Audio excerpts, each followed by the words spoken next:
Hello, you delightful individuals, and welcome back to the wonderful world of thirst and vanity. And today we're really going to be leaning into the thirst option as we are going to do a nice little trailer reaction video. It's been a while since I've done one of these, but one has just dropped into my lap thanks to one of these wonderful members of the community. They have sent me this this wonderful trailer to a video game that I have a bit of a history with. The video game, of course, is Bloodlines 2. Now, yes, we are talking about Vampire the Masquerade Bloodlines 2. For those people that don't know, Vampire the Masquerade is a tabletop roleplay game. Bloodlines, the original, was a fantastic cult classic game that was brought out as part of the Vampire the Masquerade roleplay game, and it was fantastic. It was amazing when it came out. It pretty much revolutionized a lot of the way that gaming went. It was very different to the way the tabletop roleplay was, and I was very shaken by that, but nonetheless, phenomenal game. Big fan of the original game. Before anything else, we have to say that the original game is dated. Very much a product of its time, much like the old Vampire the Masquerade tabletop roleplay game that was active when the actual computer game came out. It was very much a product of its time. It was dated. It was very much full of inappropriate prejudices, not only against race and religion, but also against mental health.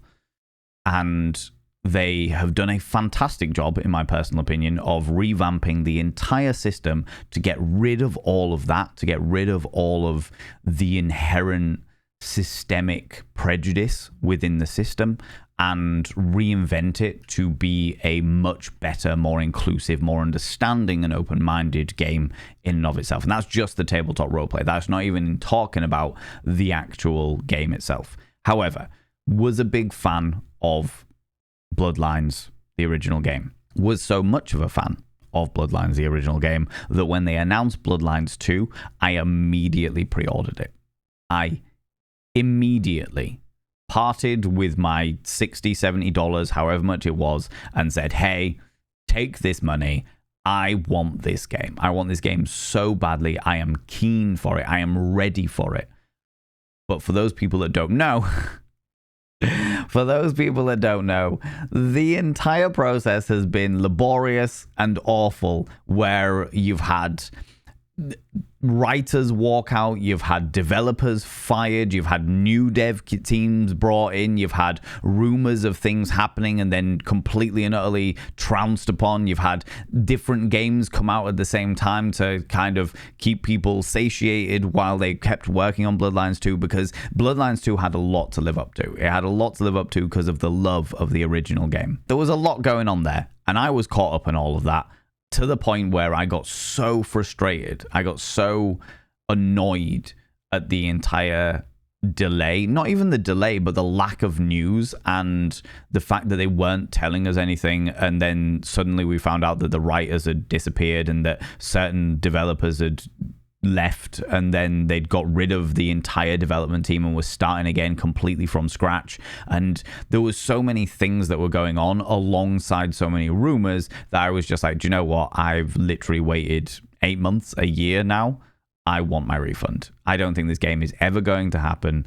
I just don't have any faith that this game is going to ever happen, never mind be a good game, you know? I'd also had bad experiences with pre-ordering the Cyberpunk game, but that's another story entirely. Needless to say, the two games that I have ever pre-ordered in my entire life were bad experiences, and I learned from that and will never pre-order a game ever again in my entire life, because it's just not worth the risk. It's not worth the risk. You know, burn me once, fool on me.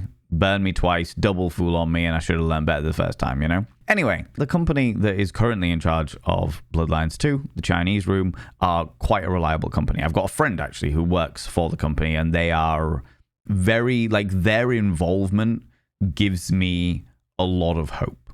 The fact that they are involved as avid fans of the game Vampire the Masquerade, the fact that they are involved gives me massive hope for what this game could be and what this game has the potential to be.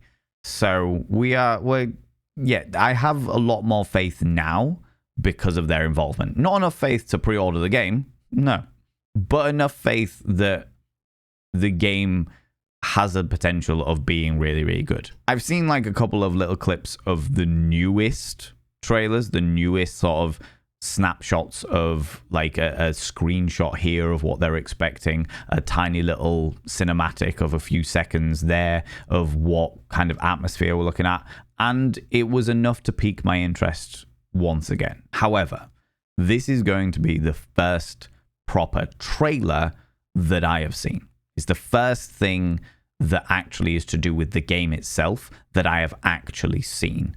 So let's get into it. Let's have a look at it. Let's see what it's all about. I don't know what I'm expecting. I don't know what is going to come from it. I am hopeful, very, very hopeful, and also fully aware of the fact that there is going to be a certain amount of bias here purely because of the fact that I had such love for the first game. Even though I look back on it now and I'm like, hey, that was a product of its time and it's dated and there's some really bad stereotyping going on there, I can still look at it and go that had a lot of love for it when it first came out, you know? So, let's do this. Right. Blue bloods and castles. Immediately pausing. That was beta in-game footage. What did I say there? Beta in-game footage. Okay, so this is already in-game footage. This isn't like cinematics or anything. Okay. Blue bloods and castles. Peasants in the gutter. Ooh. Same old story with a pretty flag on top. You have one night to sort your business and get the fuck out of Seattle. Benny, Benny, Benny. Such a way with words. Taldy's an acquired... Hold on. Hold on. Okay, so they're already introducing us to characters that we are going to meet. The Bruja, or Bruja, I grew up with it known as Bruja, but Bruja, the Bruja sheriff, the tough and hot and heavy kind of guy. The fact that you already have superhuman strength, being able to punch somebody that hard against the door and what have you. I'm sure a minute ago we saw like a levitating. Yeah, so this person wasn't even holding the actual weapon. It was just levitating next to them, which is definitely a sort of like blood sorcery potentially, or telekinesis. Okay, all right. We're already in for some very interesting things. This scene has a little bugbear with me immediately just because I'm like, why not just hold the gun? If you've got to use your hand in order to be able to levitate it, why not just hold the gun? You know, but that's just me being panicky. Okay. And then we came on I tell you what, the atmosphere already is very cool. The atmosphere is already very much piquing my interest. The dark, mysterious, the sort of dystopian underneath the surface elements to it. Okay. With words. Yes. Taldy's an acquired taste. I'm your go-to gal for fun times at the OK Camarilla. Sophia's always been scatterbrained. You're the nomad. Okay. This town's had a queen for a long, long time. How uninvited. There had better be a reason. If I were a betting man, I'd say the heads are just starting to roll. And I am a betting man. What was that? Whoa, what was that? Forget wishlisting it. What was this? Just starting to roll. Hello? Interesting chaotic magic. All right. Like, intrigued. There was definitely an element.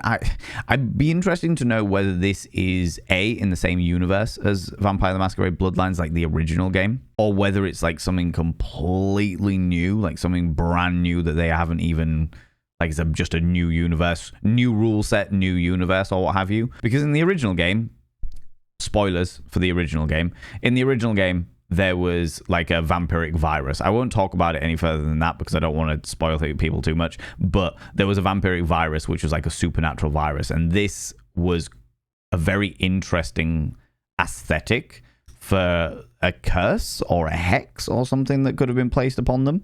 Loving the black nail varnish, I have to say, but that's just a personal choice, you know. But the fact that we've already met a few people, we've got an ex-prince, instantly fascinating. The princes, for those people who were not already aware, were the ones that were in charge of the city from a Camarilla point of view, which is a society. If you're watching this, I'm assuming that you know enough about the Vampire the Masquerade sort of lore and what have you. But fascinating. Also, very cool Nosferatu with the way that the new system works. In the old system, if you've played the original game, they were immediately hideous. As soon as you got bitten and sired, they became immediately hideous creatures. Whereas the new system, you get uglier as you get older as part of the curse of your clan, the curse of your blood. So the fact that they have got an interesting looking individual who isn't horrifically hideous as many people would expect the Nosferatu to be if they know the old game is pretty cool because it does fall in line with the new system. But yeah, very interesting. Okay, very Camarilla. interesting. I like the humor there as well, and the intrigue and the perceptions of the different characters. A betting man trailer. Okay. Color me intrigued, friends. Color me intrigued. This has definitely sparked a lot of interest for me. The fact that it is first person is always good. The fact that they've leaked enough about, or they've given us little tasters enough about the storyline there, the characters, the kind of characters we're going to meet, but also the kind of powers that we might get to personally use. Interesting, because in the first game, you could do it first person or you could do it third person. And as we can see there, there's cutscenes where you are third person. So maybe they're following the same elements there, which actually gives me quite a bit of faith, for lack of a better word. It gives me a lot of confidence in the new one because it really shows that the Chinese Room as a company, even if I didn't know anybody in there, the Chinese Room as a company have actually paid attention to ongoing elements from the original game and lent into them a little bit in this game, hopefully making it more with the times, which I'm sure they probably will have done because they seem like a relatively decent bunch of people. But they've taken the elements that made the original game such a classic and have really lent into them, which is exciting. It's exciting to see from a fan point of view. I'm really intrigued as to where this is going to go. I'm really intrigued as to